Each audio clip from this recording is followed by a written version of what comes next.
Nandito po yung mga kababayan natin mula sa iba't ibang panig ng mundo. Literal po, dalawang bus po galing sa Switzerland ang nakarating dito. Sapagkat merong isang tao na napakaaga gusto nang tuparin ang kanyang ambisyon na maging presidente ng Pilipinas.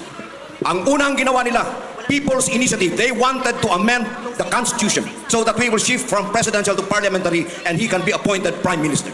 Hindi nagtagumpay yun, 26 billion ang gastos. Gumawa sila ng bagong programa, ayuda. Etong mga perang binibigay sa inyo, hindi tutulong sa mahihirap. Ito ay pambili ng boto natin para yung kanilang kandidato sa lokal ngayong eleksyon ay mananalo in preparation for 2028. For 2.5 months, malayo siya sa amin. Tinago ko siya. And I really requested him to follow what I want, no? Kasi ang gusto niya ay hospital arrest daw siya. I don't know.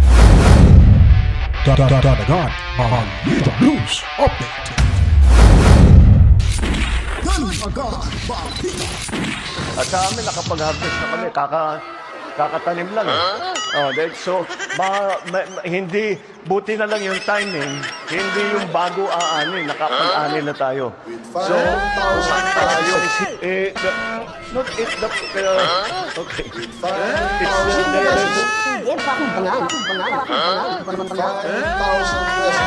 Kasi milyonaryo, sama-sama tayo. Baba kami. Milyonaryo.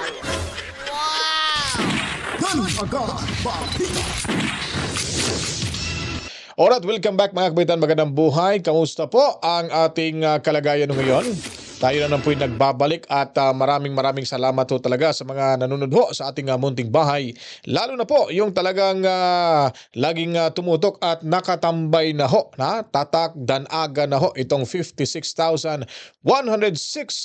subscribers. Maraming salamat ho mga kabalitaan. Luzon, Visayas at Mindanao, sa mga lupalop nating mundo na may mga Pilipino, ang programang ito ay para ho sa inyo. At assalamualaikum sa ating mga kapatid na Muslim, sa ating mga lahat-lahat na hindi pa po nakapag-subscribe, subscribe na ho kayo mga kapatid para hindi kayo mahuli sa mga kaganapan sa ating lipunan. And of course, huwag kalimutan, tuloy-tuloy lamang ho sa panonood hanggang matapos ang video ito. Pag may nakita ho kayong ads, so huwag nyo lang pong i-skip mga kabaitaan. Tulong nyo po yan sa atin, no? And then baliguan ng maraming likes at buhusan ng maraming comment. At of course, i-share nyo rin, no? Para at least malaman ng karamihan mga kabaitaan. Lalo na sa mga kapamilya nyo dyan, no? May mga YouTube account. So pakisabi sa kanila na mag-subscribe na kay Boss Dan, kay Kuya Dan, sa Danagan Balita Reaction Video News Update. At ngayon naman po ay pag-usapan natin ito pong video, itong post ni share po nito ni Teo Moreno mula kay Red Mendoza mga kabitaan. Ito po ay patungkol parang ginapang na ho. Pati yung Armed Forces of the Philippines mga kabitaan ay talagang masasabi ho natin na may pinapanigan na mga kabalitaan. Hindi na ho sila non-partisan mga kabalitaan. At itong si Browner, nako po, mukhang pera na itong hinampak na ito mga kabalitaan. Mantakin nyo po dito. Bigyan lang ho natin to ng kunting kimbot. Itong lumabas na kopya, The Manila Times mga kabalitaan. Ano to? Confidential di umano ito. Okay. Anyway, may kopya ho tayo rito sa social media. Babasahin ho natin. AFP Vision 2028. A world-class armed forces secure of national pride. Maano siya, medyo maliit yung font mga kabalitaan, yung text mga kabalitaan. Anyways, a world-class mga kabalitaan. Wow!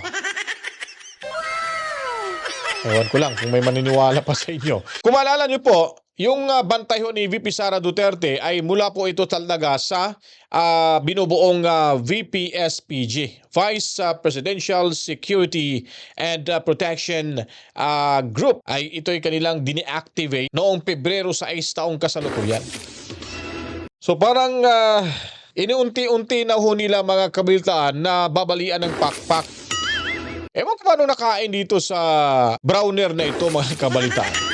Magkano kaya? Tanong lang po ito, Browner Kasi nakakawala ka na ng respeto Pinapaasahan lang kayo ni Tambaloslos, ang King of Crocs dyan sa House of Retaliation, na dadagdagan ng 300 araw-araw allowances ng ating mga kasundaluhan. Pero sa iyo, magkano ba? 300 din ba yung matatanggap mo, Browner? Tanong lang po ito ha. Kasi parang nabubusalan ka na eh. Para bagang hindi mo na alam kung anong gagawin mo. Tikom yung bibig nyo sa mga pangyayari. At nagiging tuta na ho kayo sa Bungit administration at nitong King of Crooks, mga kabataan, dyan sa House of Retaliations. Kasi kung anong utos, lalo na si Chidoro, Gibo, talagang si Boy Panot, mga kabalitaan, ay talagang ambisyoso rin itong hinampak eh. Gusto niya rin na maging presidente. Hindi nga manalo-nalo, mga kabalitaan, nung tumakbo ito. Kasi formal lang yung maganda ho ito, pero yung utak, sabi nila matalino daw ito. Eh kaso naman, yung talino ay hindi yung ginamit sa magandang pamamaraan. Ha? Hinahaluan na kasi ng pulburon sa politika. Yun pong mahirap nun eh. Pag nalagyan ako ng pulburon sa politika, mga kabalitaan, ay mag-iba na ho yung kulay. Mag-iba na yung kulay. Ibig sabihin, mag-iba na ho yung tinatawag nating prinsipyo. Eh may prinsipyo pa ba sila nating matatawag dito? Sa administrasyong ito, mga kabalitaan. Eh gusto na talagang panghimasukan ho nila. At parang nagpapagamit na ho dito ang ating Armed Forces of the Philippines, mga kabalitaan. Kasi nga, dinidiktahan, arf-arf na agad, arf-arf. Ha? Tahol na agad, mga kabalitaan. Kumbaga, wala, kung anong utos, arf means oo ng oo na. Tahol ng tahol, oo ng oo na, mga kabalitaan. Kung ako naman siguro ang Vice President, alam ko naman hindi ako confi dito, papayag po ba tayo? Malay mo, baka may nakapasok na virus mo dyan. Gawin ho nila baka lahat ng ipinapasok nila dyan para bantayan si Sara Duterte ay espiya na ho sa Malacanang, mga kabalitaan. Yun po ang nakakatakot ho dyan. Mas lalong mawawala na ho ng seguridad yung ating Vice Presidente. Pag sila na mismo ang magsama-sama dyan sa yung kwardiya ni Bungit, mga kabalitaan. Itong ano ba itong nakasulat dito? Yung Presidential Security Group, mga kabalitaan.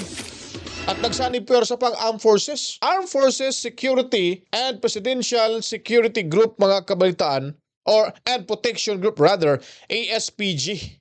Diba? So ulitin ko po ha, Armed Forces of the Philippines Security and Protection Group, ASPG. So ngayon, anong problema ho dito? Alam niyo po, mga kabalitaan, itong confidential na black and white na nakuha ho natin dito ay hindi ho talaga mapagkakatiwalaan. Alam niyo po ba kung bakit? Dahil para bagang gusto ho nilang mapasukan yung kampo ho ni Sara Duterte ng espiya mula ho dyan sa Bungit, Malacanang. Bungit Malacanang na yan dyan, mga kabalitaan. Alam niyo kung bakit? May ambisyon ho itong si Romualdez na magiging presidente. Ang nag-utos malamang ho dito na ito na yung gagawin no, based sa mga dokumentong nasaga po natin, ay may kautusan malamang ito kay Tambaluslos. Ilang beses na ho nila at ngayon nakukuha na ho ang simpatya ni Tambaluslos ang mga militar ho. Dahil lang sa 300 pesos kada araw, ay pinagbili na ho nila yung kanilang prinsipyo. Sabagay, hindi ako naniniwala na sila po lahat ay ganun. Siguro nagtitimpi lang ito yung mga lower ranks dyan sa AFP. Kasi wala ho silang kasandalan kung sino bang general na hindi ho nagkakagusto sa pinagagawa ho ng administrasyon ngayon, pating itong si Browner, mga kabalitaan. Mantakin niyo po na wala na ho ng karapatan yung Vice Presidential Security and Protection Group, yung VPSPG, dahil po pinalitan na ho nila ng yung Armed Forces of the Philippines Security and Protection Group. Ang mangyayari ho, kontrolado ho ng Malacanang at ng Armed Forces ang galawan ho ni VP Sara Duterte. Na imposibleng mangyaring tatanggapin ho ito ni Sara Duterte. Dahil isa ho ito sa pamamaraan na mababantayan ho nila. So gusto ho nilang panghimasukan, babantayan ang Office of the Vice President ng ating pangalawang Pangulo, mga kabalitaan, kung ano ho ang mga ginagawa. Dahil sila mismo ay natatakot na. Mantakin nyo po, ang AFP ay ginamit to nila para huuhulihin itong si Tatay Digong Duterte na nakikita natin na pinagloloko lang ho nila itong mga mga personnel ng Armed Forces of the Philippines. Ang nakikinabang lang ho dyan sa posibleng makakatanggap po, yung mga nandoon na mga higher ranks na mga general, yung mga, ano ba yan, mga 1-star general, 2 stars general, 3 stars and 4 stars mga kabalitaan. Yun po yung nakakatakot dyan ngayon. Kaya nga, ito'y sinasabi ni Tatay Digong Duterte, silent martial na ho ang bansang Pilipinas. Dahil mismo, hindi na ho natin nakikita ang pagiging non-partisan ho ng Armed Forces of the Philippines dahil nga po ay dikit na dikit ngayon si Browner. Dikit na dikit ngayon si Browner sa Malacanang. Lalo na ho sa House of Retaliation mga kabalitaan. Itong si Tambaluslos. Kung yun ang totoo, ay wala na ho tayong maasahan mga kabalitaan. Wala na ho. Lugmok at nagurgor na ho ang demokrasya ng ating bansa. Hindi na ho democratic country ang bansang Pilipinas. Dahil po ay ito'y nasa ilalim na ho ng kanilang kamahalang si Bongit at itong kanilang birdugo dyan sa House of Retaliation aka King of Crooks mga kabaitaan na si Tamba. Yan ang napakasakit isipin natin na ang mga mamamayang Pilipino na umaasa sa isang taong nakikita at nakitaan na siya ang susunod na maging presidente na makapagpabago ho sa imahe ng ating bansa kung ano na ngayon tayo.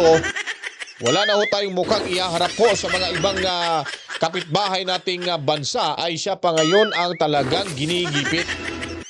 Hindi ho nila ito inisip yung kapakanan ng bawat isa at ang kinabukasan ng ating inang bayan mga kabalitaan dahil sila ay nabulag sa katotohanan dahil sa kumikintab na puting sobre mga kabalitaan. Ipasa Diyos na lang ho natin tong mga hinampak na mga animal na tong mga nasa AFP mga kabalitaan. At itong HOR at ang Malacanang. Kasi nga, walang apoy or amoy na hindi sisingaw, lalabas at malalaman ho yan ng taong bayan kung ano ang kanilang pinaggagawa at plano, masamang plano para ho sa mga Duterte, mga kabalitaan. Dahil unti-unti na ho itong lumabas at malapit na ho natin makamit ang hustisya at ang sinag ng araw ay malapit na rin nating mga kabaitaan matatamasa dahil nga ang katotohanan at ang ating Diyos na tagapaglikha ay nasa ating panig ho mga kabaitaan. Anyways, move tayo. Dito ho, update muna tayo sa the Netherlands, mga kabalitaan, kung kamusta at ano na ang mga kalagayan ho doon, mga kabalitaan. Alright, Boss Alvin, kamusta ho? Anong ganap po dyan sa the Netherlands sa mga oras at sa panahon ito? Tayo ng update galing po kay Sir Alvin sa mga organizer po dito sa The Hague, Netherlands para sa ganitong pagtitipon sa mga Pilipino galing sa iba't ibang bahagi ng Europe at buong mundo. Sir Alvin, ano pong ganap ngayon? Sir, magandang hapon po. Nandito po yung mga kababayan natin mula sa iba't ibang panig ng mundo. Literal po, 2 bus po galing sa Switzerland ang nakarating dito.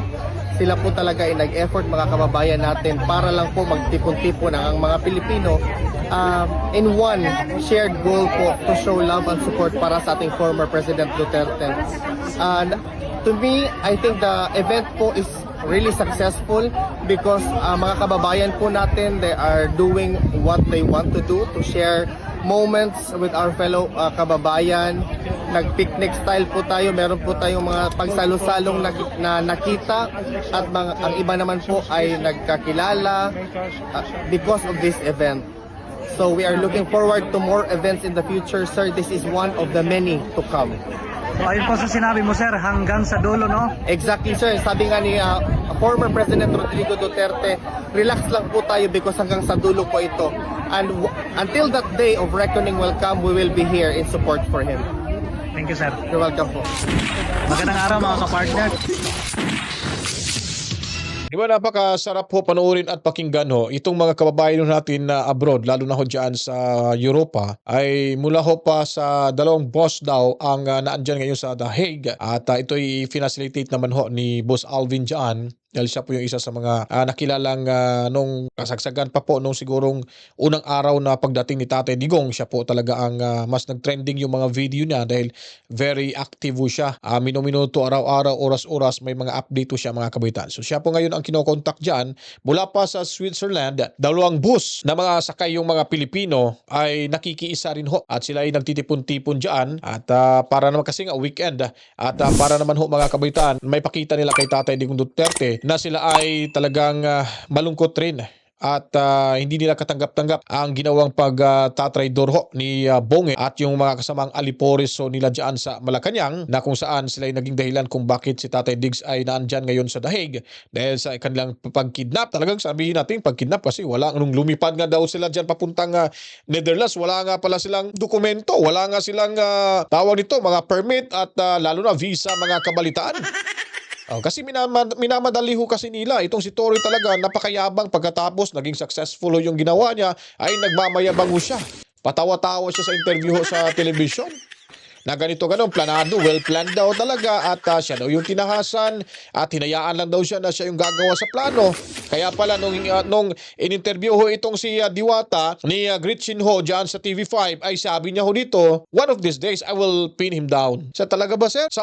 Talagang gagawin ko yan. So planado, alam niya talaga yung plano mga kabalitaan. Yun po yung katraiduran. Anyways, wag ho tayong mabahala dahil ang lahat nito ay may hangganan. At babalik rin sa kanila kung ano yung mga ginagawa nila sa taong nagmamalasakit lamang sa ating bansa at sa kinabukasan ng kanyang mga kababayang Pilipino, mga kabalitaan.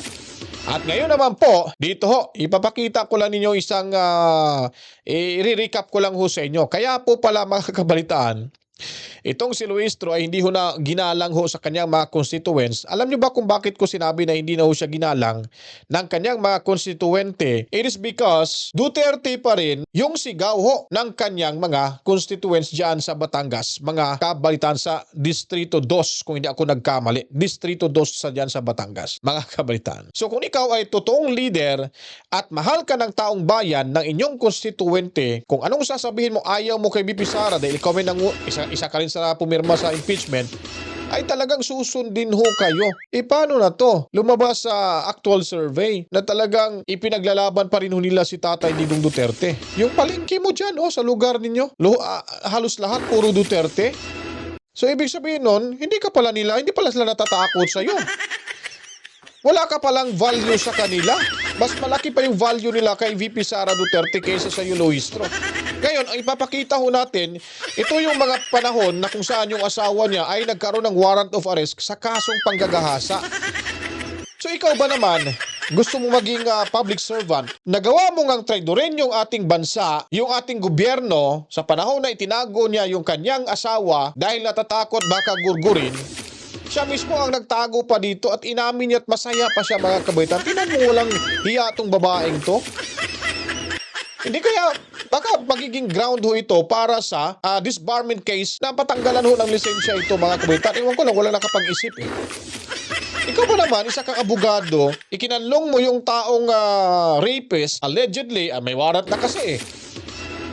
Kasi nga, nang rape daw ng, I don't know, minor de edad ba? Or ewan. Basta kayo, inamin niya naman dito may warrant of arrest. So, ganyan po ba yung taong politikong leader na gusto natin sa isang lugar? Na isang malaking, talagang sinungaling ho? Talagang, nagtatago ng kriminal mga kabaitan? Ay, hindi pa naman siguro masasabi natin criminal kasi hindi pa man siya, kumbaga pa lang no? Hindi pa naman siya convicted. Kasi pag sinabi mong criminal ka, ay convicted na ho kayo sa korte. Itinago yung asawa. Pinagmamalaki niya pa. Masaya pa siya dito. Tingnan mo yung pagmumukha dito. Ewan ko lang kung nakapulbo ba to. O nasubrahan sa pulbo mga kabalitaan. Panoorin natin yung kayabangan itong Luistro na to mga kabalitaan. For 2.5 months, malayo siya sa amin. Tinago ko siya. And I really requested him to follow what I want, no? Kasi ang gusto niya ay hospital arrest daw siya. Like, no. Like, ang drama ko pag ganito, for our entire marriage, wala akong ibang ginagawa kung hindi sumunod sa'yo. This time, ikaw ang susunod sa akin. So, tinago ko siya. After 2.5 months, after filing the petition for demurrer to evidence yan. So inamin niya nga tinago niya yung asawa niya. So ganito bang klaseng leader nyo sa isang lugar na nagtatago ho ng may warrant of arrest? Nagtatago ho ng rapist mga kabalitaan? Ha? Allegedly? So kaya pala siya, siguro yung iba dyan sa kanyang distrito ay plastikan lang hong pinapansin ho ito. Pero nakikita man natin sa survey na talagang dinomina ho ng mga PDP senatorial slates yung kanyang kaalyansa para sa Bagong Pilipinas, yung partido niya. So, inchindes na ho yan mga kabitan na wala na tong amor ho sa kanyang mga constituents. Mas lalo na ho silang nawawala ng gana dahil nga po sa pagtatraidor ho nito kay Bibi Sara Duterte at Tatay Digong Duterte, mga kabalitaan. Naging bobo rin to, nung kaharap to ni Tatay Digong Duterte. Kinwestiyon niya pa. Wala ho siyang masagot. Nga siya, nga. Tapos pag nagsasalita, akala mo, sabi nga nila, ito daw Laila de Lima 2.0 mga kabalitaan So sa itsura pa lang, kung makikita ho natin, talagang hindi mapagkakatiwalaan. Nakikita nyo ba yung perang gumaganon pa siya sa pera? Pinamimigay niya, akala mo pera niya talaga mga kabalitaan. So, ngayon sila ay parang sabihin natin na naghari-harian ngayon sa ating bansa. Pero, sabi ko nga sa inyo, ang masama ay hindi ho magwawagi sa kabutihan. Sila po ay napapanig sa kasamaan mga kabalitaan. Siguro may team yung buti nito. Itong si Castro mga kabalitaan. Kasi wala nang hiya Binaranda pa niya mukha niya at inamin na tinago yung asawa niya mga kabalitaan sa kasong panggagahasa. Nako, wala ka talagang hiya itong si Castro. Ewan ko lang, sobrang may mga professional naman to. May mga profession naman to mga kabalitaan. Pero hindi ho talaga na ginamit sa kabutihan. Talagang inuuna pa ho nilang sarili nila. Hindi ako naniniwala. Pag ikaw'y naging kongresista ho, karamihan talaga sa mga kongresista, ay nako, biglang instant millionaire. Kawawa si Juan de la Cruz mga kabalitaan. Dito ay binulgar naman ni Piñol ang ginawa hong sabihin na lang natin mga kabalitaan, itong maitim na balak ni Tambaluslos mga kabalitaan. Ni King of Cracks. Dito butata ho siya kay Manny Piñol. Kung anong klaseng tao itong si Martin Romualdez, kung sino ho siya at kung gusto nyo mga kabaitan makilala kung anong klaseng pagkatao dahil ambisyoso ito, gusto maging presidente, gusto baguhin ang ating batas para lang agad-agad instant maging presidente, ay naku po, hindi dapat to gawin sa ating bansa dahil hindi ho siya ang nagmamayari. Taong bayan dapat may consultation yan. Ay yung People's Initiative, naging politician initiative yun o politico initiative ba yung term? Politician initiative? At hindi ho nakalusot sa Senado. Akala na siguro lahat ng mga senador mabubusalan niya rin mga kabalitaan. Gaya niya kanyang mga kasamaan dyan sa House of Retaliation. Panoorin ho natin kung sino talaga. Dito natin makilala kung anong klaseng pagkatao itong crocs na ito dyan sa House of Retaliation na si Tambaluslos Kabalitaan. To reintroduce myself because I am sure that many of you were not born yet when I became your governor in 1998. Ako po si Manny Piñol, anak ng Mlang. I graduated valedictorian from high school and elementary. I hold a doctorate degree in rural economic development. I was mayor of Mlang, governor of Cotabato, vice governor of Cotabato, secretary of agriculture, chairman of the Mindanao Development Authority, and the first and only Filipino to be elected chairperson of the United Nations Food and Agriculture Organization. My dear people, mga minamahal kong kababayan, I have to give you a national perspective of politics today so that you will understand, ma-translate natin sa ating lokal na politika. We are a nation in crisis. Ang utang natin is 16.3 trillion pesos. Ang popularity rating ng ating presidente is 14%, the lowest by any president in modern times. Divided ang ating bansa. Nag-aaway ang kampo Marcos at kampo Duterte. Why did it come to this? Bakit nangyari ito? Sapagkat merong isang tao na napakaaga gusto nang tuparin ang kanyang ambisyon na maging presidente ng Pilipinas. Ang unang ginawa nila, People's Initiative, they wanted to amend the Constitution so that we will shift from presidential to parliamentary and he can be appointed Prime Minister. Hindi nagtagumpay yun, 26 billion ng gastos. Gumawa sila ng bagong programa, ayuda. Etong mga perang binibigay sa inyo, hindi tutulong sa mahihirap. Ito ay pambili ng boto natin para yung kanilang kandidato sa lokal ngayong eleksyon ay mananalo in preparation for 2028. Hindi pa rin nakontento. They impeached Sara Duterte. Hindi pa rin nakontento. They exiled the former president to The Hague to be tried by a foreign court. My dear friends, all of this have bearing on our local politics. Sapagkat, ang totoo niyan, etong mga ayudang tinatanggap ninyo ngayon ay bahagi ng isang matinding plano para bilhin ang mga boto ng ating mga botante so that they will be able to position their local candidates so that in 2028, that man who has been salivating to become the next president could fulfill his dream. And this man is no other than Martin Romualdez. I am not going to gamble the future of my children. I am not going to gamble the future of our province.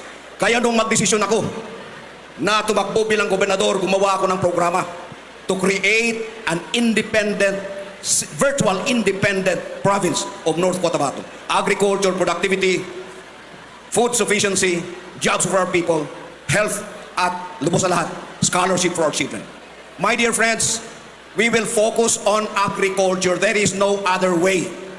Ang palay ngayon, 15. Ang bigas, 60. Hindi pwedeng magpatuloy yan. We have to do something about it. And we have to come up with a program to stop this.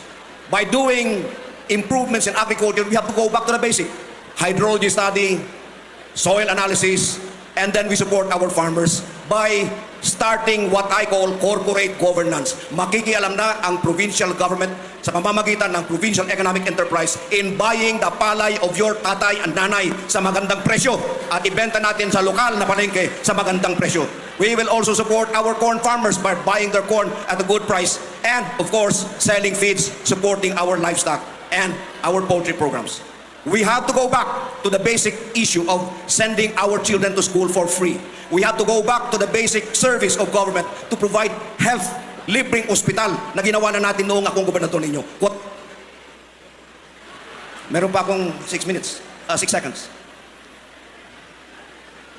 Sorry, I was interrupted at 6 seconds.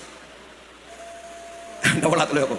So, babalikan natin yung mga programa. Anyway, we will have question and answer and I will be able to answer some of the questions later today. Thank you. At ang tanong po natin ay, bilang tumatakbo sa posisyon na pagka-gobernador, sa pagkakataong ito, ano sa palagay ninyo ang inyong magagawa pa na hindi pa nagagawa ng nakaupo sa kasalukuyan?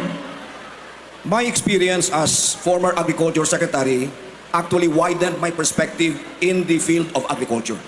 And I will use this to the hilt.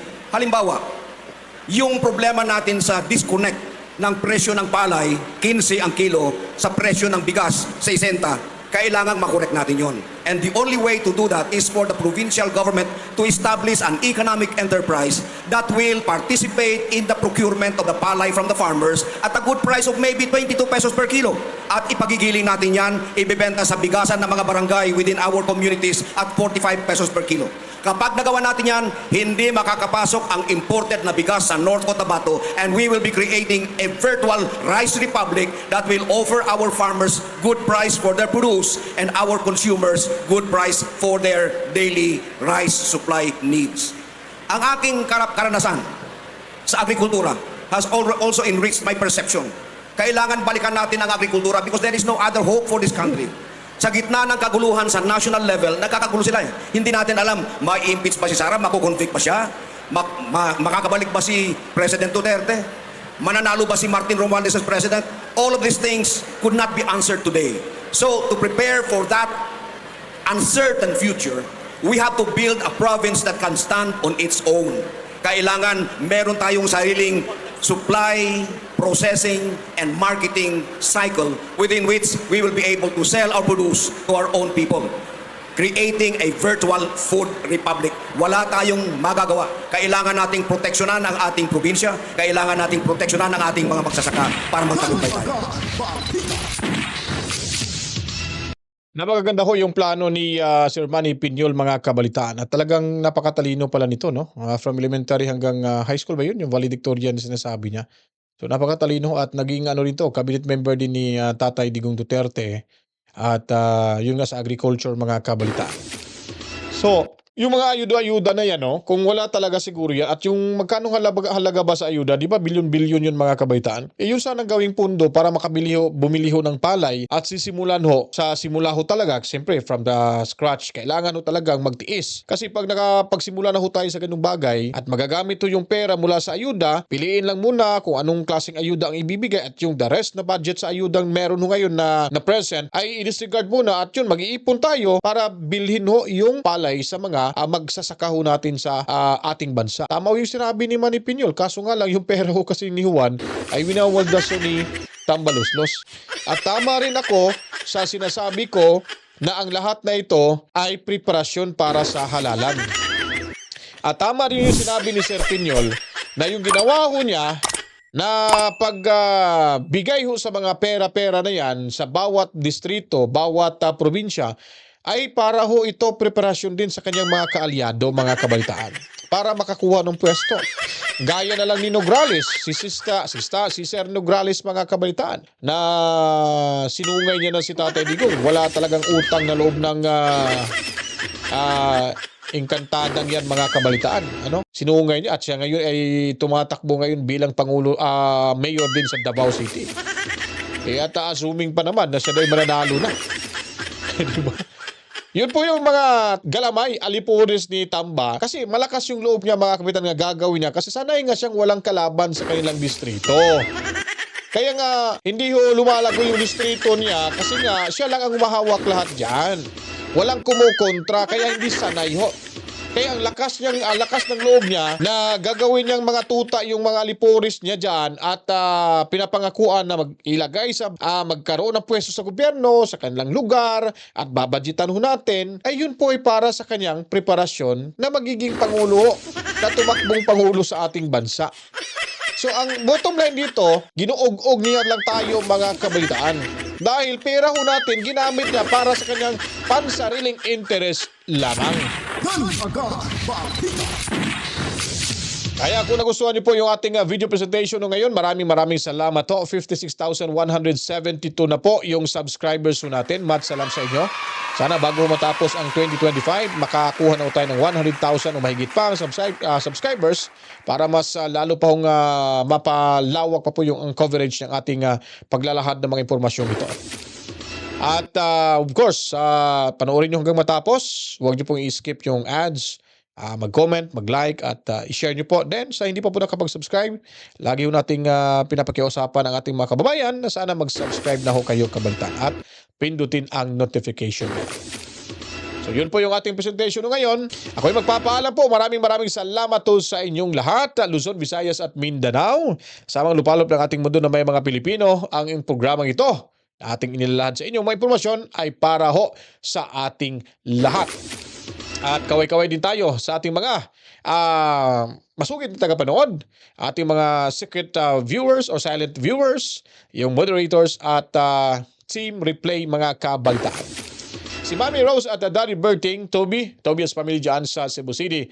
Salam ho sa inyong lahat. Assalamualaikum sa ating mga kapatid na Muslim. Maraming salamat. Salam. At saludo rin tayo sa ating mga tinuturing bagong bayani ng ating bansa. OFW ho, Overseas Filipino Workers. Lalo na ho dyan ngayon sa The Hague na andyan pa rin. Hindi ho sila o hindi nawawalan ng mga Pilipino dyan sa labas mismo ng detention facility sa The Hague, kung saan naandun ho nagpahinga lang si Tatay Digong Duterte na hindi ho humihimas ng rihas. Kumbaga parang nagbakasyon lang si Tatay Digong kasi ang ganda ho ng kanyang kwarto, kumpleto ho sa mga gamit, mga kabalitaan.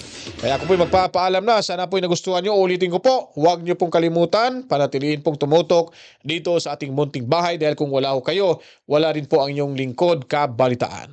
To God be the glory, Mama! Chip! Peace out!